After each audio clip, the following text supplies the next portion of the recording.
I'm Sueann and this is my eldest daughter, Kiara. Today we are going to tell her how she is made.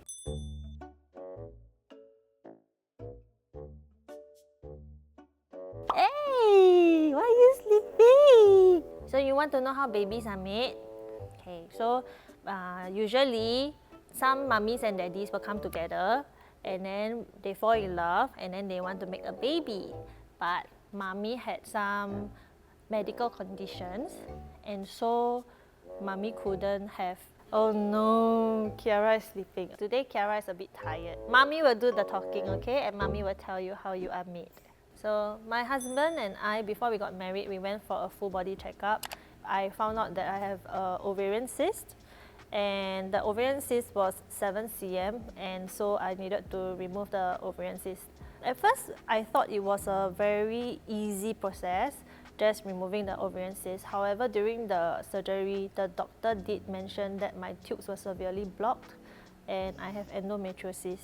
I was relatively young then, I was only 26. I'm not sure why, but the doctor did say, okay, you can try natural first. You will definitely need a huge miracle to get pregnant. After 1.5 years, we went to see a fertility specialist. My fertility specialist said that she can try unblocking it. Honestly, I googled a lot and I searched a lot, and they said that if your tubes are blocked, right, although you unblock, there's high chances of it getting blocked again.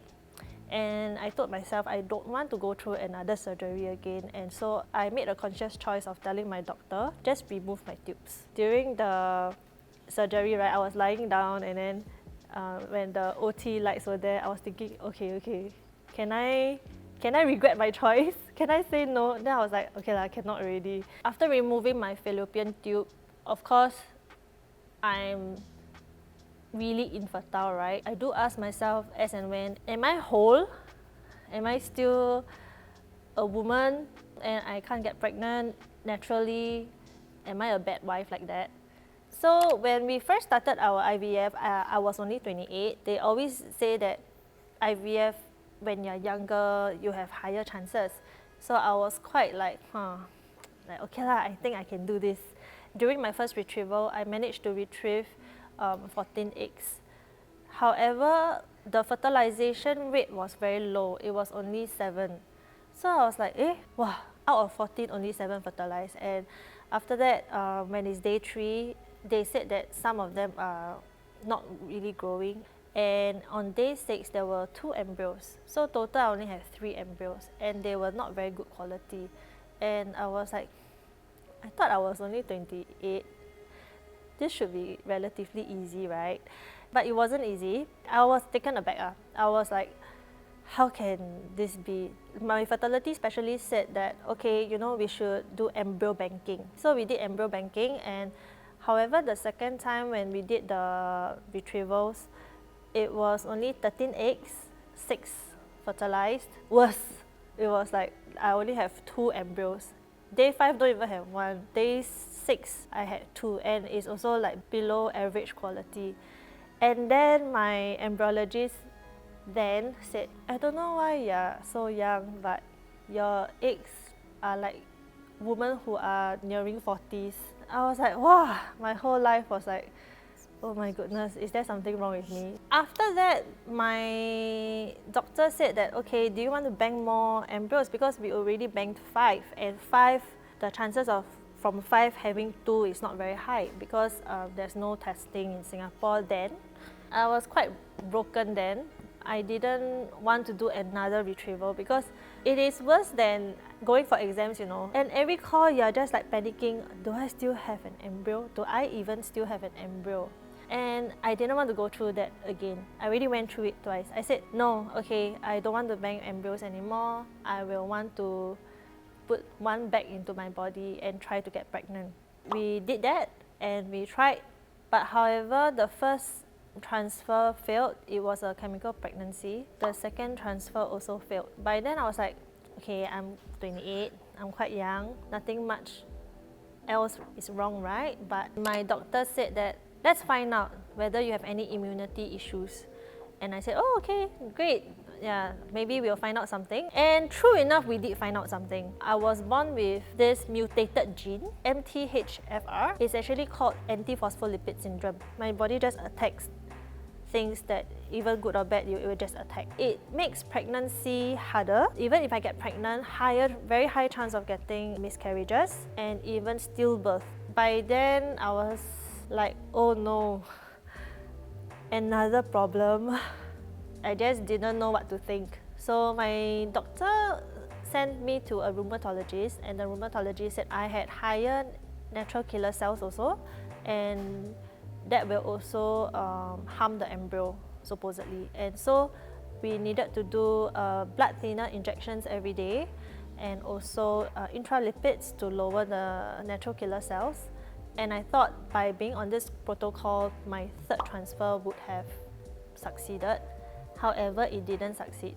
By then, I only left like 3 embryos, and it was all day 6 embryos in that center. And one of my doctor told me, why not you try another center? And I said, okay, let's go to a new center then. At the new center, the embryologist was very assuring. I really felt very grateful for that because I did not have any confidence whether I can get pregnant or not. We did another retrieval at the new center, and although we had another loss, we had a miscarriage at our 4th transfer. Our 5th transfer, that stuck, and that was Kiara. That time was actually 2018 Mother's Day period, and I was telling myself like, wow, is this really a Mother's Day gift? We were still slightly cautious because we haven't seen a heartbeat. We just went on with faith that this is it. You know, you worry or you don't worry, right? One day also will be over. So I told myself that I'm pregnant, I should be happy. I'm just going to bask in this success, you know, tell myself that yes, I deserve this. I deserve to be a mother also. At 35 weeks plus, she was born with a huge loud cry. Her lungs was like, wah! I was like, okay, yes, this is my strong fighter baby. Hey, who's my strong fighter baby? Then they put her on me. I was like, wow, this small little thing, how to carry it? And then I was like, look at the nurse. So they did the kangaroo care. Then I realized that, wow, I finally achieved this. I finally have a baby. So actually the whole process, it didn't really dawn on me that I will really take home a baby until that moment. So when that happened, I was like, now what? My whole thoughts was always like, okay, I need to keep her safe, try to take my injections, eat medications, and now she's finally in my arms. I don't know how to, you know, what's the next step? Will I be a good mother? So that was that was like a huge transition.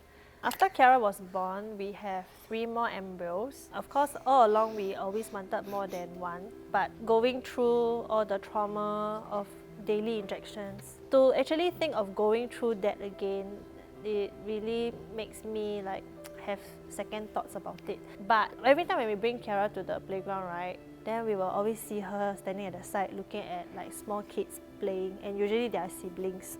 And then me and my husband will be like, ayo, she like no one to play with now. So we decide to go through the second cycle. We managed to use 1 embryo, but that also ended in a miscarriage. And then we decided to try one more time a few months later already because of COVID. And it just didn't implant at all. So I was like thinking again, oh no, a lot of self-doubts again. By then we only left with 1 embryo. When we were left with 1 embryo, I was thinking, if the rest of the embryos did not succeed, why will this embryo succeed? That's my first thought. My second thought is, what if we wanted more? By then I was already 32. As you age, you might not have a lot of embryos. So me and my husband decided that why not we do another retrieval. And so we did our 4th retrieval, and we had quite a lot of embryos. Then we had 10. We were thinking, why not we use the new batch of embryos instead?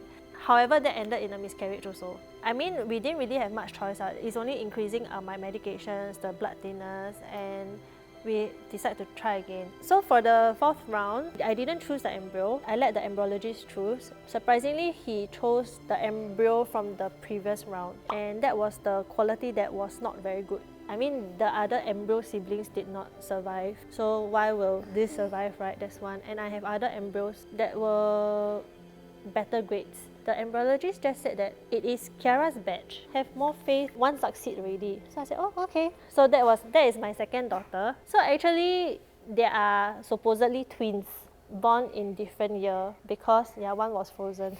Like being a mother. Of course. After being a mother, right, there's a lot of moments that you will not anticipate. When I didn't have children, I would know what am I going to do every day. But after having children, every day is really like a surprise. Every day is different. You know, you can't really like anticipate what's going to happen because children, they are just different every day. Today they can be hyper, tomorrow they can be a bit upset because of something. So every day is like a brand new day that... I can't still see your stomach because it's so bad. Wear the wrong dress. Now that we have a new addition, Mei, it really warms my heart when I see how she cuddles her Mei, clean Mei, and then she gives a lot of kisses, and yeah, she's just so sweet every day. She's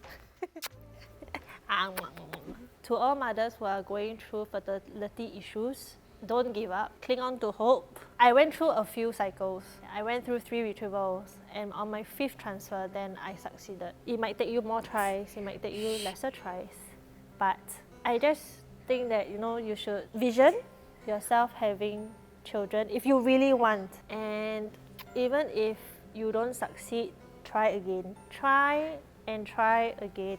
If you know you don't have anybody to talk to, find a support group, find people who are going through the same journey as you, because they are the ones who will know what are you going through, and they will give you the support. Like I will give you the support if you find me. There's a group of us who found Fertility Support Singapore. We started this group to reach out to couples who are facing this issue so that they will get more information. And we also do talk to doctors live so that, you know, ladies will know more about what will they go through if they are going through all these treatments. To those who are still in this journey, you are not alone, and I really hope that one day you will have your baby in your arms. Kiara, do you like Mummy's story on how you are made? No? It's Mother's Day. Do you love Mummy? Can you give Mummy a kiss? And hug. Hug and kiss. Okay. Okay. Happy Mother's Day! Happy Mother's Day! Say hello. Hello. Hello, hello.